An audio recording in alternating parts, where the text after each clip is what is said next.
Move, move!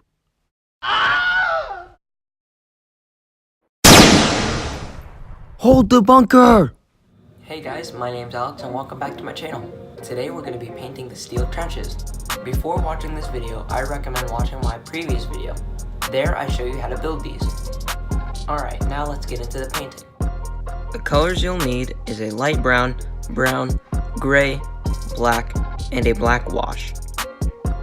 You can use a darker gray if you would like, but I like to mix my gray and black to get the perfect shade I need.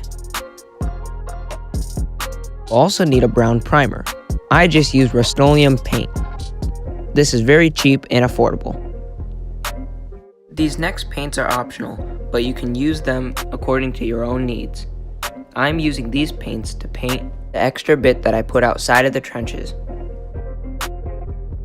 Start off the painting, mix your gray and black, or whatever gray color you're using, and coat the outside of the trenches. Try not to get any on the bottom, as we will be painting these brown later. It's also worth mentioning at this time that you don't need to use expensive miniature paints, you can just use cheap paints. Now continuing, use your brown paint and base coat all of the brown areas, such as inside the trench and outside the trench. Try not to get any on the bit that you put outside of the trenches. Now use your black wash and coat the entire trench. Doing this will tone down the gray and act as if the metal is very old, but not rusty. Next, use your light brown and do a dry brushing of the entire sand and / dirt area. Then go over the trenches, only going down, dry brushing. This will act as if there was dust on the trenches. Now I'll show you how I painted my extra bit. Started by using black and base coated the sleeve, glove, and gun. I forgot to mention this in my previous video, but the bit I'm using is from a Genestealer Cultist.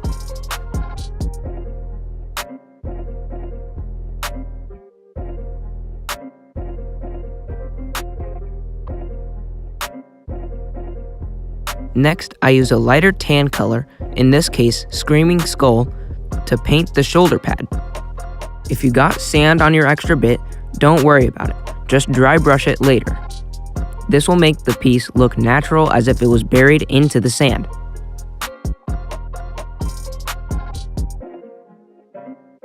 Next, use a gray to undercoat the silver parts.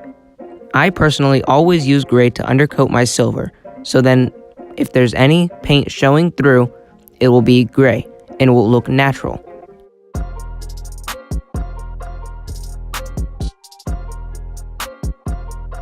Now I'm going to use this blue from Reaper. I like to use this blue because it comes out very fluid. Now I'm going to be using this over the entire black area of the sleeve, but not the glove, because I want the glove to just be black.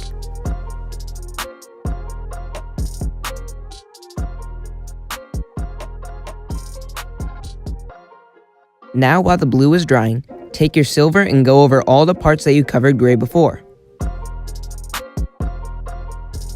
The gray undercoating, the silver applies much easier and looks a lot nicer.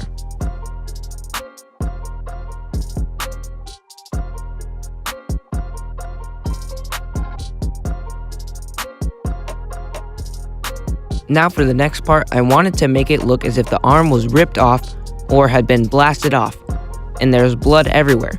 So I took red and dry brushed over the shoulder and the area around the shoulder to make it look like the blood was everywhere. Alright guys, that's about it for this video. I have to say I'm very satisfied with the results of these builds.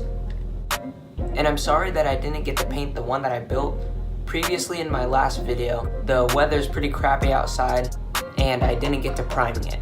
Before the video ends, guys, I want to thank you guys so much for watching the video and continuing to give me helpful advice. Alright guys, that's it for the video. Thanks so much for watching once again, and I'll see you next time.